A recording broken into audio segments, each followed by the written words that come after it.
जितना शीघ्र हो जाए जगा जाए है। अलग से समय मिलने वाला नहीं है। कई लोग सोचते हैं कि बुढ़ापे के बाद 60 साल के बाद जब रिटायर्ड हो जाएंगे तब खूब तीर्थ करेंगे, परमार्थ करेंगे। कहाँ से करिएगा, घुटने में दर्द हो जाएगा, चल नहीं पाइएगा, आंखों से दिखाई देना बंद हो जाएगा, मंदिर में जाने के बाद ही भगवान को ऐसे ऐसे देखना पड़ेगा, नहीं दिखाई पड़ेंगे, कान से सुनाई नहीं पड़ेगा। हरि बोल कीर्तन होगा, का गोल है, गोल नहीं हरि बोल।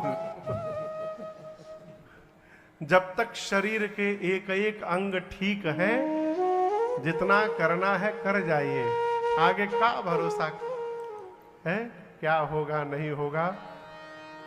तो स्वामी जी अपने मन रूपी दर्पण को निर्मल करके और अब अयोध्या कांड की कथा प्रारंभ करते हैं। बाबा कहते हैं जिस दिन से श्री रघुनाथ जी विवाह करके अयोध्या आए हैं, उस दिन से अयोध्या में नित्य नवीन आनंद बधाई महोत्सव हो रहा है। नित नव मंगल मोद बधाई।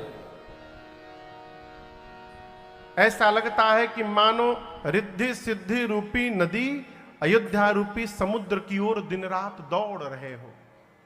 सब प्रकार से अयोध्यावासी प्रसन्न है, सुखी हैं। क्यों? रामचंद मुख चंद निहारी। श्री रघुनाथ जी का दर्शन करके पूरी प्रजा गदगद है। अयोध्या वासियों के मन में एक भाव जगा। जानते क्या भाव जगा?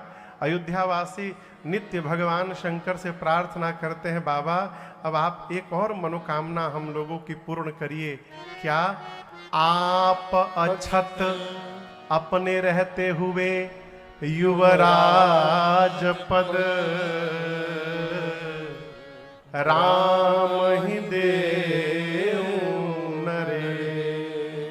हे भगवान शिव आप कृपा करिए बाबा, हम लोगों के जीवित रहते ही महाराज दशरथ राम जी को युवराज पद पर बिठा दे अगर, तो हम धन्य हो जाएंगे।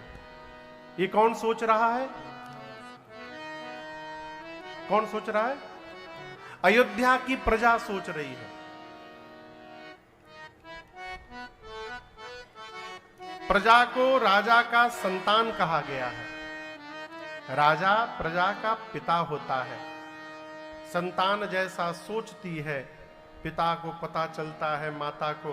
प्रजा के मन में ये भाव जगा। और एक दिन आपको बताऊं, श्री दशरथ जी अपने दरबार में बैठे थे। उनको ऐसा लगा कि उनके सिर पे जो मुकुट है वो टेढ़ा हो गया है। तो अपने सिर के मुकुट को सीधा करने के लिए महाराज दर्पण मंगाए और दर्पण लेकर बदन बिलो की मुकुट समकीन्हा। जैसे मुकुट सीधा किया महाराज ने, उनकी दृष्टि कान के पास ये जो कनपट्टी है ना, आजकल के हेयर स्टाइल में कनपट्टी गायब है। अब सरकारी कनपट्टी गायब हो गया है। यहां से नीचे पूरा साफ है। कई जगह तो यहां 2-3 हाईवे बने रहते हैं, स्टेट हाईवे, नेशनल हाईवे।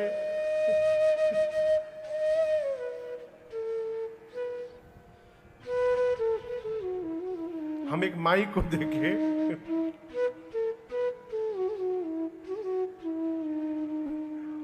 प्राय माताएं मांग बीच में लगाती है ना, सिंदूर बीच में निकालकर। एक माई को हम देखे, वो माई इधर निकाली थी और इधर सिंदूर लगाई थी। उनका मांग यहां बना था, इधर सिंदूर लगाई थी। मैं थोड़ी देर देखता रहा मैया को, फिर प्रणाम किया मन ही मन। कान के पास के केश, जैसे महाराज ने देखा, क्या? कान के पास के केश श्वेत हो गए हैं। श्रवण समीप भय सित केसा। और ये श्वेत केश देखते महाराज के मन में भाव जगा। इन केशों ने अपना रंग बदलना प्रारंभ कर लिया। मैं अपना रंग कब बदलूंगा? समय आ गया है, राम को युवराज पद पर बिठाया जाए। जैसे मन में भाव आया, महाराज दौड़ कर गए गुरु जी के पास। जाकर चरणों में दंडवत प्रणाम करके गुरुदेव से महाराज ने कहा, गुरुदेव आप कृपा करके मुझे एक मुहूर्त बताइए। गुरुजी ने पूछा, किस लिए?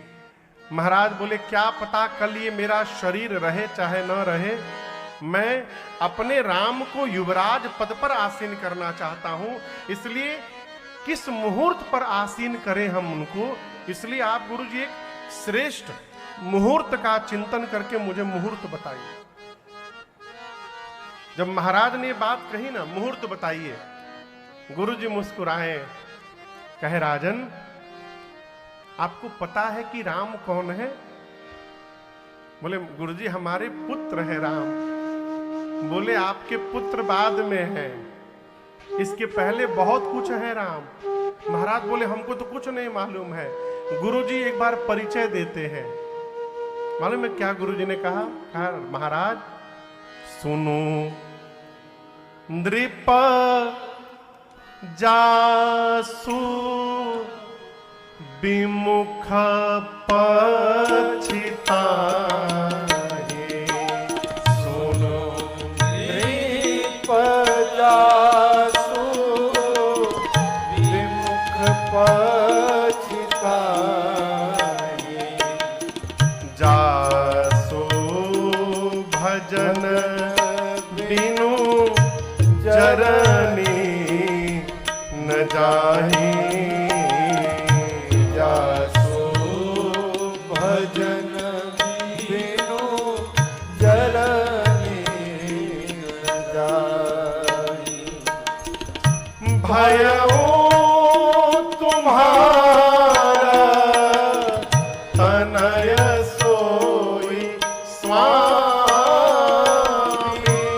भयउ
गोस्वामी जी कहते हैं, गुरुदेव ने कहा, महाराज जिससे विमुख होने के बाद जीवन का पश्चाताप कभी समाप्त नहीं हो सकता। इस बात को बड़ी ध्यान से समझिएगा। गोस्वामी जी, गुरु जी कहते हैं, सुनु नृप जासु विमुख पछिताहि। विमुख समझते हैं सुरेश बाबू? विमुख समझ रहे हैं?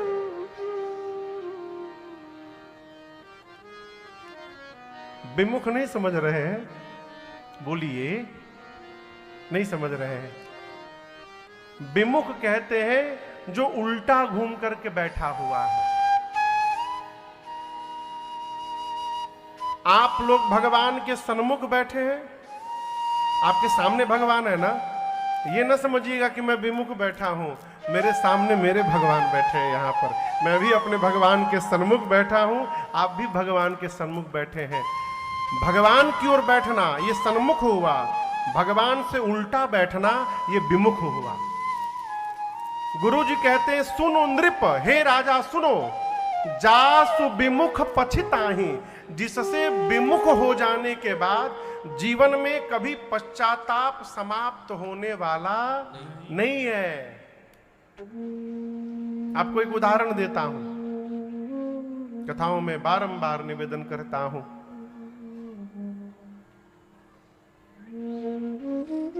सरकार, एक दिन एक व्यक्ति ने अपनी निर्णय किया कि मैं अपनी परछाई को हराऊंगा। किसको हराऊंगा? परछाई को। आगे परछाई थी उसकी, लगा भागने। जितना तेज वो भागता था उतनी तेज उसकी परछाई भी आगे आगे दौड़ती थी। घंटों दौड़ा, परछाई को हरा नहीं पाया। लौट करके आया, अपने गुरुजी के पास बैठकर रोने लगा। पूरी बात बताई। गुरुजी बोले, मूर्ख, तुझे यदि परछाई को हराना ही था तो तुझे भागने की तो आवश्यकता ही नहीं थी। तो बोला, गुरुजी बिना दौड़े कैसे हराता? बोले, तू जहां था वहीं यदि केवल तू अपनी दिशा बदल लेता तो तू अपनी परछाई को हरा देता। बोले, वो कैसे? तो तू सूर्य से विमुख होके दौड़ रहा था, इसलिए तेरी परछाई तेरे आगे आगे दौड़ रही थी। तू यदि अपना चेहरा सूर्य की ओर घुमा देता तो केवल सूर्य की ओर होने से ही तेरी परछाई तेरे से पीछे चली जाती, अब बिना दौड़े तू जीत जाता। जिस प्रकार सूर्य से विमुख होइए अपनी छाया सामने दिखाई पड़ती है, उसी प्रकार भगवान से विमुख हो जाइए, जीवन में केवल सामने दुख ही दुख दिखाई पड़ेगा। और जिस दिन हम भगवान की ओर घूम गए, भगवान की ओर हो गए, हमारे जीवन के सारे दुख कष्ट अपने आप हमसे पीछे चले जाएंगे, समाप्त होंगे नहीं, पीछे चले जाएंगे और हमको आगे केवल आनंद दिखाई पड़ेगा। ये भगवान की परिभाषा है। कहते राजन, जिससे विमुख हो जाने के बाद पश्चाताप समाप्त नहीं होता, जिसके भजन के बिना हृदय का ताप समाप्त नहीं होता, महाराज वही राम आपके पुत्र बने हैं। राम पवित्र प्रेम के अनुगामी हैं, राम प्रेम के पीछे दौड़ते हैं। मैं फिर एक बात कहता हूं, ज्ञान होगा आप राम जी के लिए दौड़िएगा, प्रेम यदि होगा राम जी आपके लिए दौड़ना प्रारंभ कर देंगे। मानस में इसका भी उदाहरण है। गुरु जी ने कहा, महाराज आप मुहूर्त न पूछिए, आप राम जी के अभिषेक के लिए मुहूर्त न पूछिए। महाराज बोले, फिर गुरुदेव? गुरु जी ने कहा, जिस दिन आप राम जी का अभिषेक कर देंगे वही दिन सर्वश्रेष्ठ मुहूर्त में परिवर्तित हो जाएगा। इसलिए हे राजन, बेगी विलंब न करिय नृप, साजिय सबोई समाज, सुदिन सुमंगल तबहि जब राम होहि जुबराज। बेग करिए, विलंब न करिए। जिस समय आप राम को युवराज बनाएंगे महाराज, वही समय सर्वश्रेष्ठ मुहूर्त में परिवर्तित हो जाएगा। गुरु जी ने कहा, तुरंत करिए। और राम जी की इच्छा से ये समझिएगा, महाराज ने निर्णय कर लिया कि मैं अभी नहीं, कल प्रातः काल राम का अभिषेक करूंगा।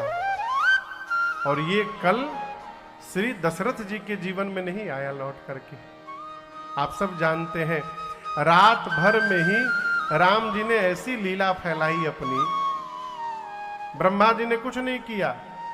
राम जी के बन जाने में ब्रह्मा जी का कोई हाथ नहीं है, न उनकी कोई रचना है। ये सारी रचना राम जी की बनाई हुई है। राम जी ने देवताओं को प्रेरित किया, देवता सरस्वती जी को बोले, और सरस्वती जी आकर अयोध्या में रात में ही मंथरा की मति पलट के चली गई। और मंथरा के संपर्क में आने से मेरी मां कैकई, देखिए कैकई मैया यहां लीला कर रही हैं। जो भी घटना घटी है राम जी को लेकर, वो मां कैकई ने जानबूझकर किया है। क्यों?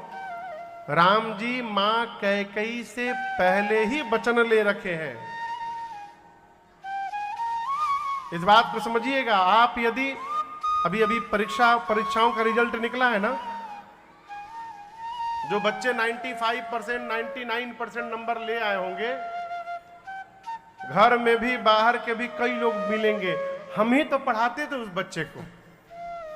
हम बहुत मेहनती बच्चा, खूब मेहनत किया, हम ही पढ़ाते थे उसको।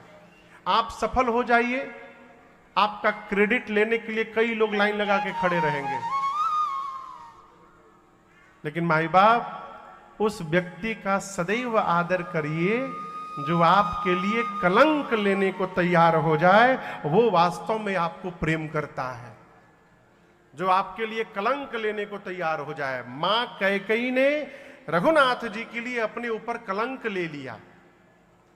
मां ने जानबूझकर किया। राम जी ने मांग रखा था, मां पिताजी जब मुझे राजा बनाने का प्रयास करें, आप मुझे किसी प्रकार वन की ओर भेजना।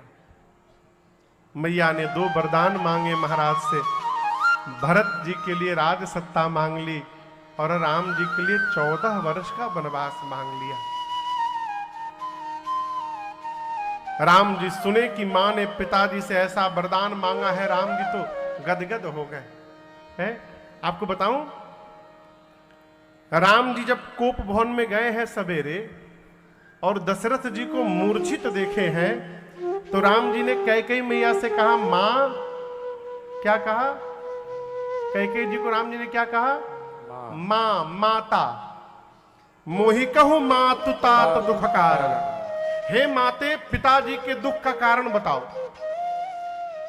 कैकेयी जी ने पूरी बात बता दी कि मैंने 2 वरदान मांगे हैं, आपकी जगह भरत के लिए राज तिलक और आपके लिए 14 वर्ष का वनवास।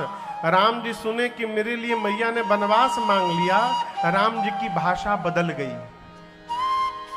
आते समय जो राम जी माता बोले थे, अब वो राम जी कैकेयी जी को माता नहीं बोले। क्या बोले? सुनु जननी सोई सुत बड़ भागी, विधि सब विधि मोहि सन्मुख आयो।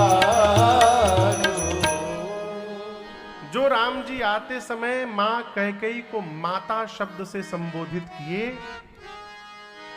जब राम जी को यह पता चल गया कि मां ने मेरे लिए वनवास मांग लिया है, अब राम जी कैकेयी जी को माता नहीं बोले। क्या बोले? सुनो जननी। क्या बोले? जननी। क्या बोले? जननी। जननी जानते किसको बोलते हैं? जो जन्म देती हैं उनको जननी बोलते हैं। और राम जी की जननी कैकेयी नहीं है। राम जी की जननी कौन है? कौशल्या मैया। तो राम जी आते समय तो माता बोले, लेकिन जब सुना कि मां ने मेरे लिए वनवास मांग लिया, तो वो राम जी अब कैकेयी को जननी बोलने लगे। क्यों? राम जी कहना चाहते हैं, मां, कौशल्या ने केवल राम को जन्म दिया, परंतु उस राम को 14 वर्ष वन की ओर भेजकर आज आपने मर्यादा पुरुषोत्तम राम को जन्म दे दिया है मां, इसलिए आज से आप मेरी जननी हैं। मां ने अपने को समाप्त कर लिया राम जी के लिए। ये मेरी मां कैकेयी का बलिदान है। इसलिए जीवन में भूल कर भी कभी मां कैकेयी के विषय में अपशब्द का प्रयोग न करिएगा। मां ने जो कुछ भी किया राम जी के कहने पर किया है, अपने मन से कुछ नहीं किया। राम जी जब मां से वचन लिए थे ना, तो राम जी कहे थे, मां, मैं जो मांगूंगा ना, उसको देने के बाद आप सबकी नजरों से गिर जाओगी, कोई आपसे बात भी नहीं करेगा। हम तो आज ही बता देते हैं मां, यदि मैं जैसा बोल रहा हूं वैसा आप कर दोगी, तो आपने जिसको जन्म दिया है भरत को, वो भरत कभी जीवन में आपको मां नहीं बोलेगा। आप कल्पना करिए, किसी भी मां के लिए इससे कोई दुख नहीं हो सकता बढ़कर कि उसकी अपनी संतान ही उसको मां न कहे। कैकेयी मैया सुनती रही। कैकेयी मैया ने कहा, राम, आप कह रहे हो कि मैं सबकी नजरों से उतर जाऊंगी, गिर जाऊंगी, क्या आपकी नजरों से भी गिर जाऊंगी? राम जी हाथ जोड़कर बोले, मां, मेरी नजरों में मेरी मां सदैव महान बनी रहेगी, मेरी नजर से मेरी मां नहीं उतर सकती। तब कैकेयी जी ने कहा, राम, जगत की नजर की परवाह ही किसको पड़ी है? यदि आपकी नजरों में मैं नहीं गिरूंगी तो मैं वचन देती हूं पुत्र, आप जो मांगोगे मैं दूंगी आपको। तब राम जी ने कहा था, पिताजी मुझे राजा बनाने का प्रयास करे तो मुझे वन की ओर भेज देना मां। और वही मां ने व्यवहार किया है। प्रातःकाल साथ में चलने के लिए सीता मैया और लक्ष्मण भैया भी तैयार हो गए।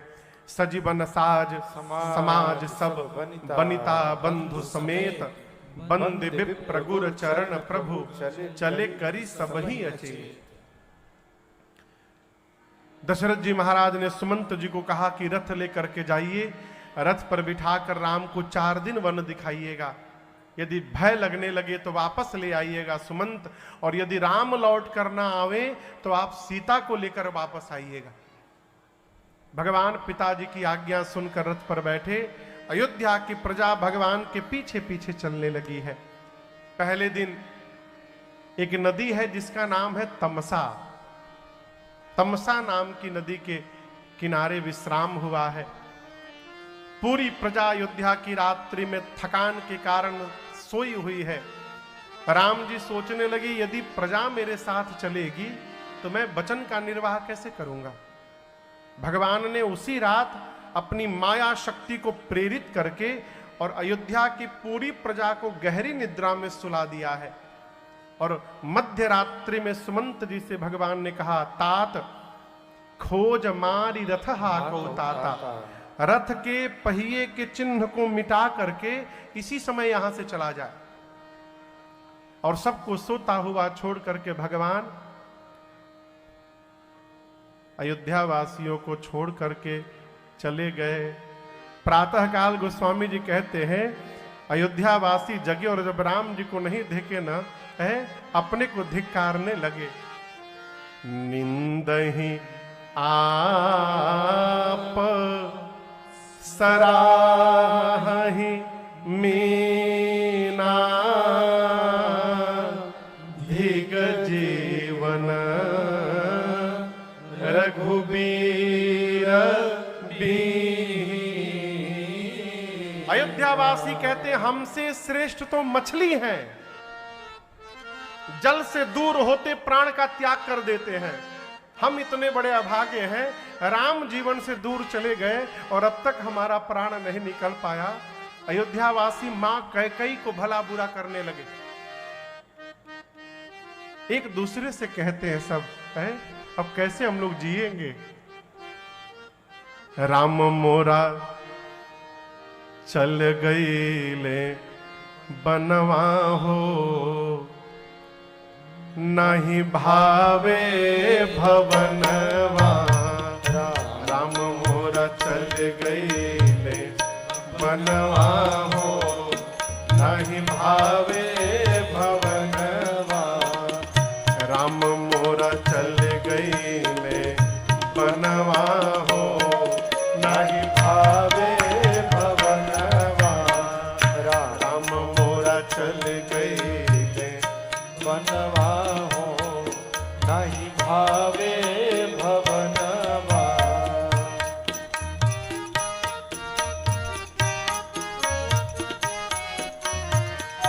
बजर के छतिया बनौलू रानी कैकेयी। बजर के छतिया बनौलू रानी कैकेयी। राम जी के बनवा पठौलू रानी कैकेयी। राम जी के बनवा पठौलू रानी कैकेयी। बरसे लागा नयनवा हो, नहीं भावे भवनवा। बरसे लागे नयनवा हो, नहीं भावे भवनवा। राम मोरा चल गई ले बनवा हो, नहीं भावे भवनवा। राम मोरा चल गई ले बनवा हो, नहीं भावे भवनवा। अयोध्यावासी अपने को धिक्कारने लगे, कोसने लगे। मिलल कि ना मिलल? जी मिल गया। मिल गया। राम मोरा चल गई ले बनवा हो, नहीं भावे भवनवा। अयोध्यावासी अपने को धिक्कारते हुए वापस गए। आपको ये सुनकर आश्चर्य होगा, 14 वर्ष अयोध्या वासियों ने अन्न नहीं खाया। कितने दिन? 14 वर्ष। 14 वर्ष। जब तक भगवान लौट कर नहीं आए तब तक अवधवासी दूध और फल पा करके रहे भगवान के वियोग में। राम जी अगले दिन चलते चलते श्रृंगवेरपुर में गंगा जी के किनारे पहुंचे। श्रृंगवेरपुर नाम कभी सुना है? आप में से कितने लोगों ने नाम सुना है श्रृंगवेरपुर? प्रयाग के बगल में है श्रृंगवेरपुर, गंगा जी का किनारा है। इस वर्ष सरकार हम लोग कथा गाएंगे वहां 11 अक्टूबर से 19 अक्टूबर, गंगा जी के ठीक किनारे, जहां केवट भैया भगवान को गंगा पार किए थे, उसी घाट पर 9 दिनों की राम कथा है। श्रृंगवेरपुर भगवान पहुंचे, गंगा जी का पावन तट आया। राम जी रथ से नीचे उतर करके और गंगा जी को दंडवत करते हैं। कहीं भी जाइए, किसी नदी का दर्शन मिले, पवित्र नदी का, तो वहां पर नीचे उतर करके और नदी को प्रणाम करने का स्वभाव बनाइए। गाड़ी से जा रहे हैं, किसी नदी के ऊपर से गुजर रहे हैं, तो गाड़ी की कांच को नीचे उतारिए, कांच नीचे उतार कर और उसके बाद से नदी को प्रणाम करिए। भगवान रथ से नीचे उतरे और गंगा जी को राम जी ने दंडवत किया। राम जी को दंडवत करते देख सीता जी, लक्ष्मण जी और निषाद राज गुह भी उतरकर पीछे से प्रणाम किए। राम जी ने गंगा जी की महिमा गाकर सुनाई। श्रृंगवेरपुर के राजा हैं निषाद राज गुह। क्या नाम है? निषाद राज गुह। सुने राम जी के आगमन की बात। उपहार लेकर फल और राम जी के सामने पहुंचे हैं। बाबा कहते हैं, कर दंडवत भेंट धरि आगे, कर दंडवत भेंट धरि आगे, प्रभु ही बिलोकत अति अनुरागे, प्रभु ही बिलोकत अति अनुरागे, सहज स्नेह बस घुराई पूछी कुशल निकट बैठाई, पूछी कुशल निकट बैठाई। निषाद राजगु फल की टोकरी ले करके उपहार और राम जी के सामने रख करके दंडवत किए। देखिए, जीवन में कुछ स्थान ऐसे हैं जहां खाली हाथ नहीं जाना चाहिए, कुछ ले करके जाना चाहिए। कहा महाराज? बेटी के घर, बिटिया के घर, बहन के घर। बिटिया की शादी हो जाए तो उसके घर जब जाना चाहिए तो खाली हाथ नहीं जाना चाहिए, कुछ ले करके जाना चाहिए। राजा के पास जाना चाहिए तो कुछ ले करके जाना चाहिए। समझ रहे हैं? अपने गुरु जी के पास जब जाना चाहिए तो कुछ ले करके जाना चाहिए, खाली हाथ नहीं जाना चाहिए। सुदामा जी तो समाज की दृष्टि में मित्र के घर गए थे, कन्हैया के घर, लेकिन हमारी आपकी दृष्टि में मित्र के घर गए थे। सुदामा जी मित्र मान नहीं पा रहे थे। कहां वो राजा द्वारिकाधीश और कहां मैं है? तो वो द्वारिकाधीश मान करके गए तो उपहार लेकर गए थे। क्या लेकर गए थे आपको पता है? अपनी श्रीमती जी से मांग करके तंदुल है पोटली में बांध करके लेके गए थे। खाली हाथ नहीं जाना चाहिए। निषाद राजगुह उपहार लेकर आए, फल। राजा आए हैं, सामने रखा, दंडवत किया। राम जी ने उठा करके अपने बगल में बिठाया और मित्र बनाया निषाद राजगुह को अपना। राम जी ने कुशलता पूछी। निषाद जी बोले, प्रभु आपकी कृपा हो गई, सब कुशल है। आपको यदि 14 वर्ष राम जी अयोध्या के बाहर ही रहना है ना, तो हम एक बात कहें, आप तो अयोध्या के बाहर आ गए हैं श्रृंगवेरपुर में, आप 14 वर्ष चलिए हमारे नगर के भीतर रहिए, आराम से रहिएगा, प्रभु आप ही का नगर है। राम जी बोले, मित्र मैं विशेष उदासीन व्रत का संकल्प लेकर आया हूं, इसके अनुसार 14 साल न मैं किसी गांव नगर के भीतर जाऊंगा और न 14 साल में कोई धातु स्पर्श करूंगा। निषाद जी सुने तो नगर के बाहर, इसी नगर के बाहर एक शीशम के वृक्ष के नीचे कुशा की चटाई बिछा करके और रात्रि में कंदमूल पा करके भगवान वहां विश्राम किए। आपको एक बात मैं बताऊं, इसी नगर में राम जी की बहन रहती हैं। राम जी की बहन जिनका नाम था शांता, उनका विवाह हुआ था श्रृंगी ऋषि से। श्रृंगी ऋषि यहीं रहते थे, इसलिए इसका नाम श्रृंगवेरपुर पड़ा। लेकिन राम जी अपनी बहन जी से भी मिलने नहीं गए, नगर के बाहर रात्रि में रुके। निषाद राजगुह ने अपने सेवकों को बुलाकर कहा, पहरे में खड़े हो जाओ चारों तरफ राम जी के, दूरी बना करके। किसी ने पूछा क्यों? निषाद जी बोले, कल राम जी रात में अयोध्या वासियों को सुना हूं सोता हुआ छोड़ के चले आए हैं, कहीं हम लोग सो जाएं और राम जी यहां से भी रात में ही सो के चले जाएं तो क्या होगा, इसलिए चारों तरफ खड़े हो जाओ, राम जी को जाने नहीं देना है रात्रि में। सारे सेवक निषाद जी के पहरे में खड़े हो गए। निषाद जी सबको पहरे में लगाकर राम जी के पास आए तो देखे भगवान मैया के साथ कुशा की चटाई पर सो रहे थे। चटाई पर सोते देख राम जी को निषाद राजगुह रोने लगे। बोले, कैकयनंदिनी मंदमती कठिना कुटिल पनकी, जेहि रघुनंदन जानकी सुख अवसर दुख दे। कैकई मंदमती है। कैकई जी ने जैसा कुटिलता पूर्वक व्यवहार किया है उसका वर्णन नहीं हो सकता है।